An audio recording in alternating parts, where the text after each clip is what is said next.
Hey, welcome to your Texas counselors. Actually, not Texas counselors. Let me try that one more time. Hey, I'm Dr. Kate Walker. Welcome to your Step It Up training for all Step It Up members. I'm going to let folks in. Here we go. Remember, your Step It Up training happens every Tuesday. It's a group coaching just for Step It Up members. But if you're listening or watching this, then that means you're doing something awesome during your day. You could be on a treadmill, you could be driving in the car trying to block out the sound of your kids, or you could be just doing something super boring like walking through the grocery store. So I am so happy to be with you on your daily task or to whatever it is you're trying to do. Because we've got to be conscientious if we're business owners. And if you're a counselor in private practice, or if you're aspiring to be a counselor in private practice, you got to get this stuff organized. And this is Q4. This is the fourth quarter of our financial year. And so even though it's tempting to sort of like let the shorter days, longer nights, holiday season, sugar fest kind of lull us into this sense of, yeah, I'm just going to nap a little bit longer today, we can't do that. We are business owners, and we're not just business owners, we are badass business owners. So last week we talked about kind of a general checklist, and I included getting your finances in order. Today, as promised, I'm going to go into more detail about what you need to do to get your finances in order. And don't forget, next week the schedule changed.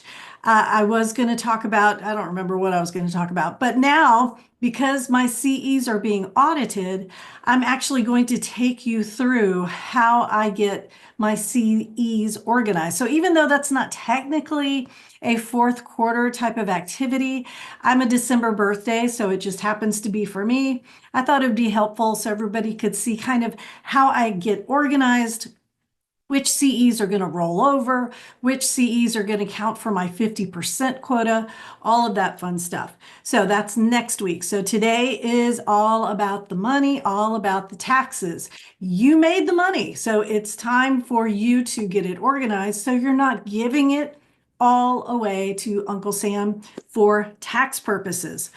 So I'm going to go, I thought about this a lot, and I will take questions at the end.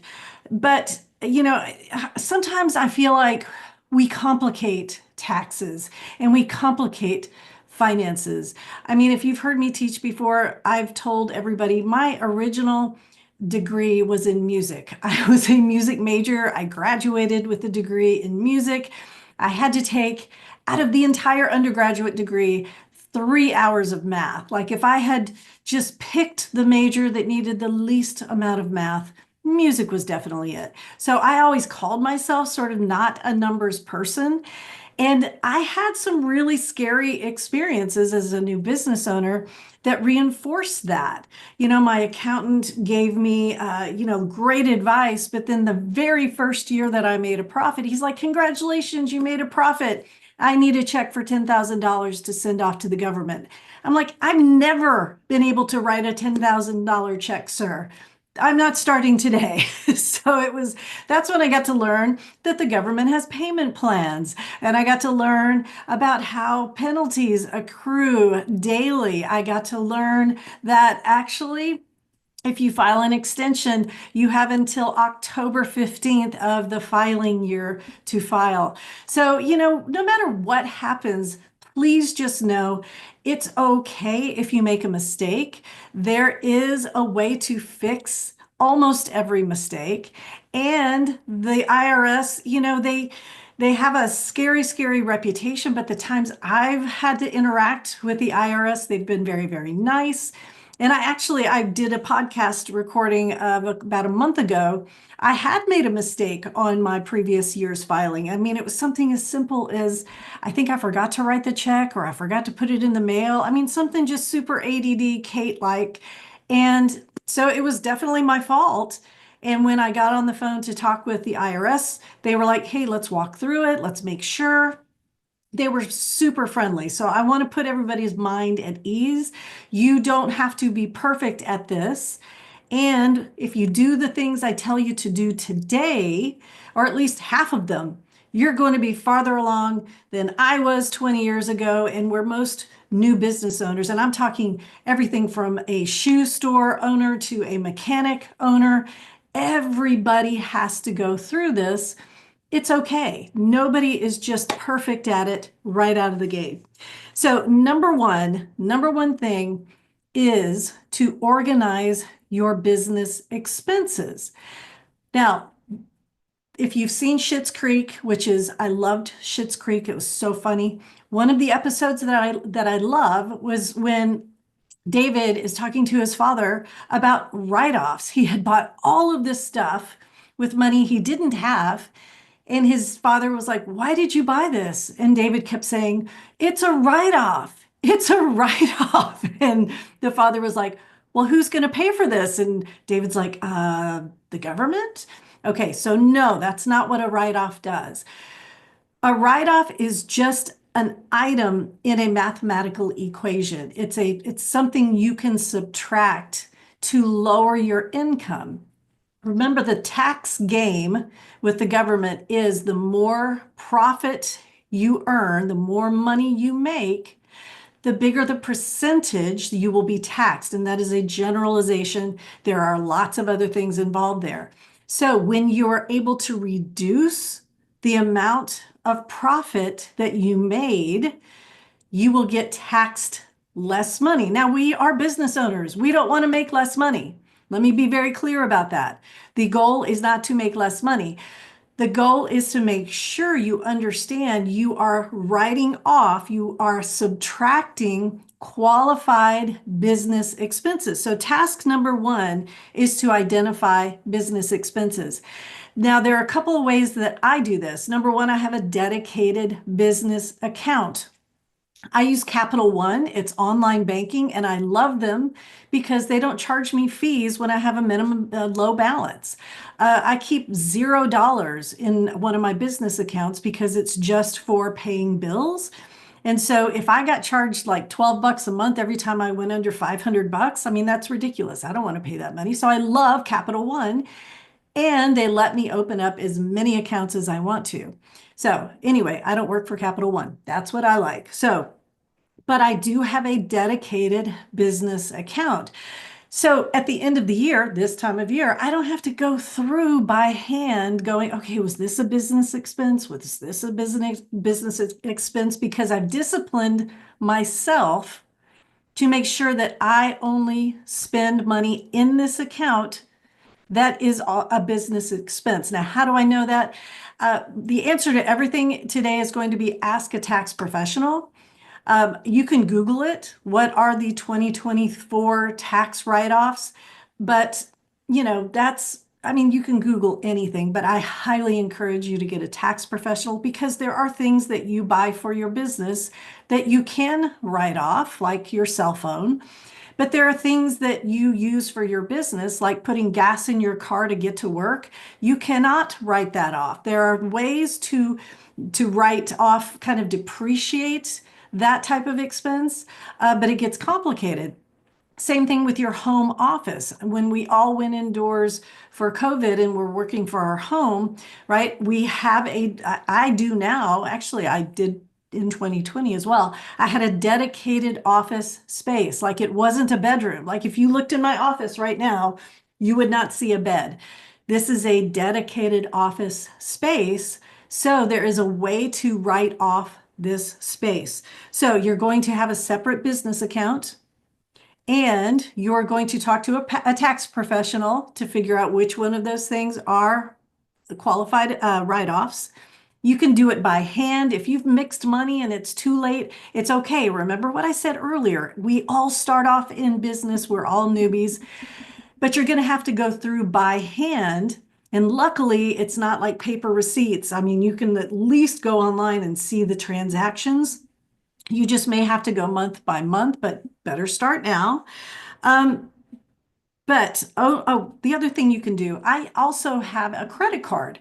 Now, this is dangerous ground if you don't feel that disciplined with credit cards. So please hear me and only take this advice if you know you are really disciplined with credit cards, because this only works if you can pay off the balance every month. If you carry a balance, you basically just wiped out any kind of a benefit you would have gotten. So I do have a business credit card that allows me to accrue points that I can use to travel or whatever, but I do have to pay that balance off every single month. I can never get an interest charge or it defeats the purpose.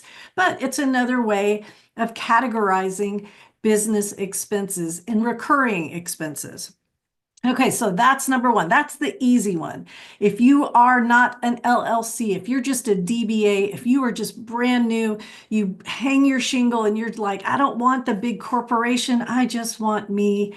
Well, at least do this. At least spend the next 6 weeks and identify those business expenses. Now, number two, if you are an LLC, whether you are a LLC sole proprietor, I'm sorry, let me say PLLC because we got to do that since we're licensees, then you have to do something new this year, and it's called a BOIR report. It is so easy to do this. If you are in the Texas Counselors Creating Badass Businesses group, there was a huge long thread about this with like 64 comments. And somebody had posted this amazingly helpful video. So I know you can go to YouTube and do a search, how to file my BOIR report. Y'all, literally in the hour before this coaching session, I cooked squash, I ate a bowl of oatmeal, and I filed my BOIR report. It was that easy. So also, if you're a Step It Up member, you have access to right now Dr. Michael Flynn. He's an attorney, and he talked about this in our webinar last month. So now, Step It Up members, you have that as an asynchronous CE right now. So what will happen when you file that BOIR report, you will get something called a FinCEN ID. You'll get a FinCEN number. That stands for, let's see if I remember this, Financial Crime Investigating something something. Anyway, FinCEN, it's a government agency that investigates financial crimes. They will give you a number, and as an LLC, you can use that number when you're filing your taxes this year. You have to file this BOIR, though, if you are a PLLC. Not so sure if you're a nonprofit, if you're not a 501c3 or something like that. So again, you remember what I said, we're going to ask a tax professional. Number three, now this one's pretty easy and cool, and like I said, I'm trying to give you the things that are kind of out of the box a little bit, because when we start with the basics, business expenses, yes, we're all going to do that. But something kind of cool, I got an email, and I have an IRS login, and many of you do too, right? You just go to the irs.gov website, you log in, and there's my account. And I can see my tax returns, what I've filed, refunds I've gotten. If you haven't created an IRS account, highly recommend you do that. And that's not even number three. So go do that, right? Get an IRS account. You will have to do something called ID Me. And it's just a way that you prove your identity. Then you're able to log in to your IRS account. And so my email said, hey, get a PIN for your IRS account. I'm like, well, that's cool. I got a PIN for my computer. I've got a PIN for my Netflix account. I've got a PIN for everything else. So why not IRS with all the identity theft going around? Well, I have to do this, and I did this. You have to do this before November 23rd. So if you're listening to me, it's after 23rd. Do not despair. You just have to wait until January 2025 to do it. So no worries. You got this. So the IRS PIN, I'm not really sure what this is going to be used for. I haven't met with my tax professional yet this year, but I feel super prepared because the IRS actually issued me my PIN. So I couldn't use my birthday or the fifth, I'm not going to say that out loud. I need someone to help me with pins because I'm not very creative. So the government said, hey, we'll help you. And they gave me a PIN I would have never thought of. So believe me, I downloaded it. I have it in a folder. I have it on my Trello board. So my IRS PIN is in a very safe place. So I'm hoping it makes things go a little faster this year. So number one, business expenses. Number two, If you're an LLC, file your BOIR report. It will take you 10 minutes and you can actually cook dinner at the same time. Number 3, get your IRS PIN. And if you don't have an IRS login, go do that. All right, here we are. Number 4. Now we're getting bigger. If you are a practice owner who hires 1099 contractors, it's time to get your paperwork. Now, forms, 1099 forms, did you know you can actually get them at the public library? Now they go fast, but the public library has tax forms. So if you have hired a 1099 contractor and you have paid them over $599, then you'll need to give them a 1099 form showing that you have paid them. So that is, again, if you don't know how to do that, you can Google it, super simple, or ask a tax professional. In fact, we're having a giveaway next month in December, and I'm giving away $599, so I don't have to give the winner a 1099. Yes, if you give someone a prize for $600, you're going to have to give them a 1099. So W-2, if you hire W-2 staff or employees, again, you've got to get this paperwork ready because it has to be in their hands January 31st, right? So you could procrastinate until January, but then you'll most likely have to purchase the forms, which is no big deal. They're not super expensive. You can fill them out by hand. I use QuickBooks, so I just hit the button and it magically goes where it needs to go. But if you are small, starting out, go get the forms from the library. Fill that out. If you are a 1099 contractor or a W-2 employee, just know that that has to be in your hands. And the reason we do that is so you could correct it. So if you look at the amount and you're like, ooh, that's not right, then your employer has the opportunity to correct that number before it's due officially. Number 5, well, it's time to figure out what you owe because you may have had an amazing year and you have to open up a savings account or get on a payment plan or file an extension.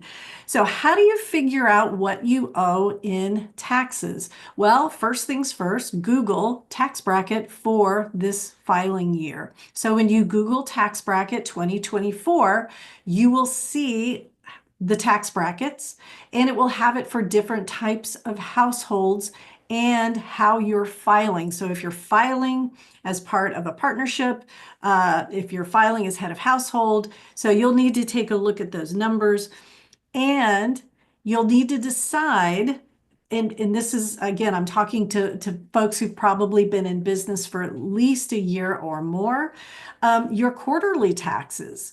So quarterly taxes are a super way to stay ahead of the game. And basically your quarterly taxes are what you owe, so that tax obligation based on your tax bracket and your minus your business expenses, plus your self-employed tax. Okay, you divide that by 4, then you have your quarterly tax due date or obligation. So I know we're getting a little bit complicated now, but this helped me so much in year 2. Remember, year 1, when I made that profit, I was just praying that the government would give me a payment plan, and they did, and it was fine, and I survived. It was okay. But every year since then, I have paid my taxes ahead of time in quarterly installments. Now you have to pay those on time. So for quarter 1, that's January, the date is January 15th.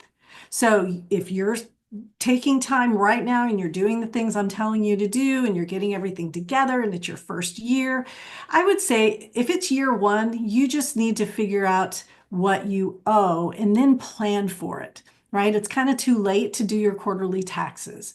So you would figure out your expenses, subtract it from your income, then go to your tax bracket, figure out what that looks like. Your self-employment tax, this is getting super complicated. So I actually had to Google this.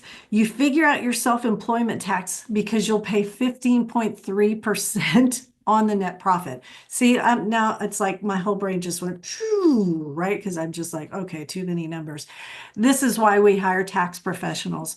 So the last three, number five, figure out what you owe. That includes quarterly taxes. Number six, figuring out your self-employment tax. And then seven, figuring out your tax bracket. That will help you set aside. You know what I do, honestly? I just take about 20% of every dollar and I put it into a savings account. It's a little bit more than I need, but that's okay because if it's more than what I didn't owe, I just put into a savings account or I invested somehow, right?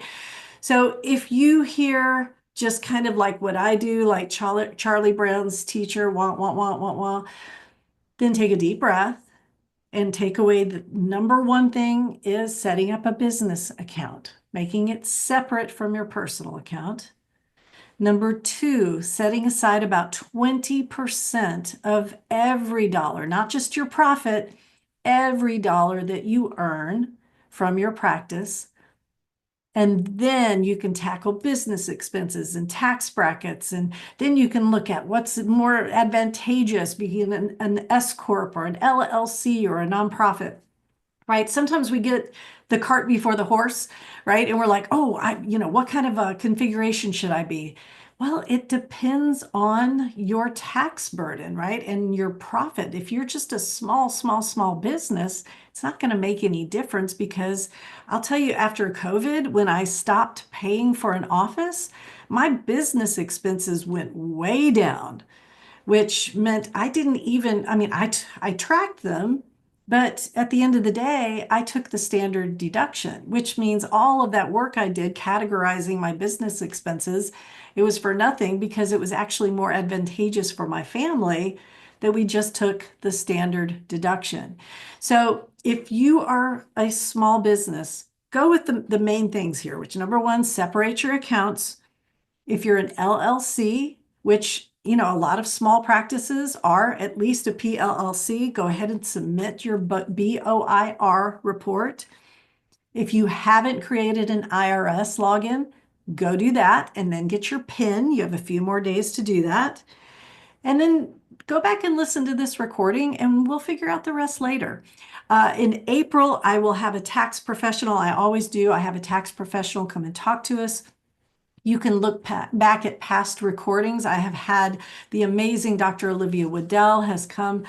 She's talked to our group several times. And so Step It Up members, if you do a search in your products, you will find a 1-hour talk by Dr. Waddell, and she will walk you through how she organizes. And it's an hour-long presentation. I highly recommend that you go listen to that. All right, I'm going to hit the the pause button and take questions if we have them.